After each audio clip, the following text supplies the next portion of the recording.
देखो, तो हमारे ये right atrium, left atrium, right ventricles और ये लेफ्ट वेंट्रिकल्स, ये हमारे चारों चैम्बर हो गए। ये बॉडी है, बॉडी में से क्या हुआ कि ना डीऑक्सीजनेटेड जो ब्लड है ना सारा, तो वो सारा ब्लड हमारा वो इकट्ठा होके हमारा राइट वाले एट्रियम में आता है।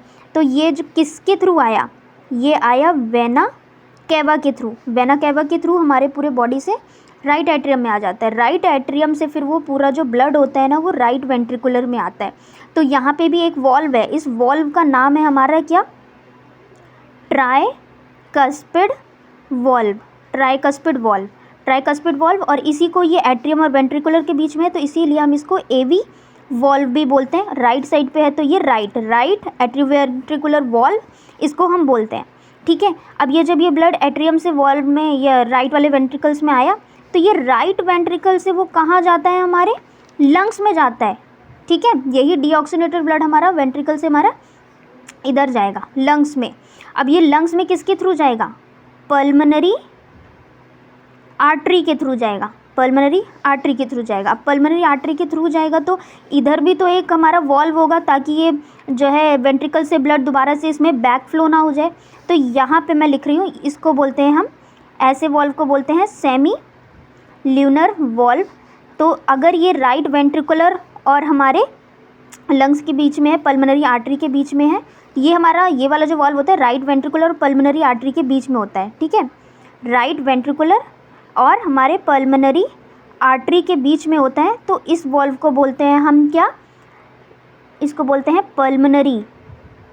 पल्मोनरी वॉल्व बोलते हैं।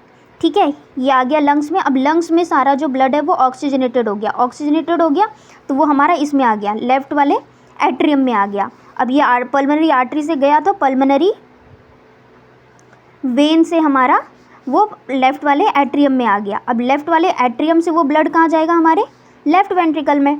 यहाँ पे भी इसका मतलब वॉल्व है ताकि वो बैक फ्लो ना हो। तो इस वाले वॉल्व का नाम होता है हमारे क्या, बाइकस्पिड वॉल्व भी होता है। इसको हम मिट्रल वॉल्व भी बोलते हैं। इसी को हम एवी वॉल्व है तो एवी वॉल्व तो बोलेंगे, पर क्या बोलेंगे, लेफ़्ट साइड है तो लेफ़्ट एट्रियो वेंट्रिकुलर वॉल्व बोलेंगे। ठीक है, तो इस वॉल्व हो गया। अब ये जब लेफ़्ट वेंट्रिकल्स में आ गया, अब ये लेफ़्ट वेंट्रिकल से हमारा ये पूरा सारा बॉडी में जाएगा, पर लार्जेस्ट आर्टरी के थ्रू जाएगा। लार्जेस्ट आर्टरी क्या होती है हमारी, एओर्टा। तो यहाँ से ये एओर्टा के थ्रू हमारे पूरे बॉडी में सारा ब्लड आ जाएगा, ऑक्सीजनेटेड ब्लड। लेकिन अब यहाँ पे भी तो कोई वॉल्व होगा ना लेफ़्ट वेंट्रिकुलर और एओर्टा के बीच में, कि ताकि ये यहाँ से उधर ना जाए, बैक फ्लो ना हो।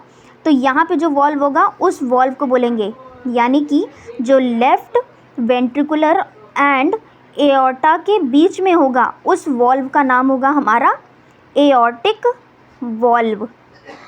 ठीक है, एओर्टिक वॉल्व। तो ये लेफ़्ट वेंट्रिकल से एओर्टा के थ्रू पूरे बॉडी में हमारा ऑक्सीजनेटेड ब्लड पूरा हमारा यहाँ आ गया। तो मैं तुम्हें यही समझा रही थी कि बॉडी हमारे इस हर्ट से हमारा अगर बॉडी में आ रहा है, बॉडी से हर्ट में जा रहा है, तो इसको बोलेंगे हम सिस्टमिक सर्कुलेशन। लेकिन अगर हर्ट से वो हमारा डीऑक्सीनेटेड ब्लड लंग्स में गया और लंग्स से वो ऑक्सीजनेटेड होकर हमारे हर्ट में आ रहा है, तो उसको बोलेंगे हम पल्मोनरी सर्कुलेशन। ठीक है, तो इसी को बोल रहे हैं डबल सर्कुलेशन, मतलब कि जो ब्लड है वो हमारा दो बार हर्ट से, एक बार बॉडी में जाता है, बॉडी से हर्ट में आता है, फिर हर्ट से लंग में जाता है, लंग से हमारा हार्ट में आता है। तो इसीलिए इसको बोल रहे हैं हम डबल सर्कुलेशन, कि दो बार ट्वाइस सर्कुलेट होता है ब्लड पूरा। ठीक है।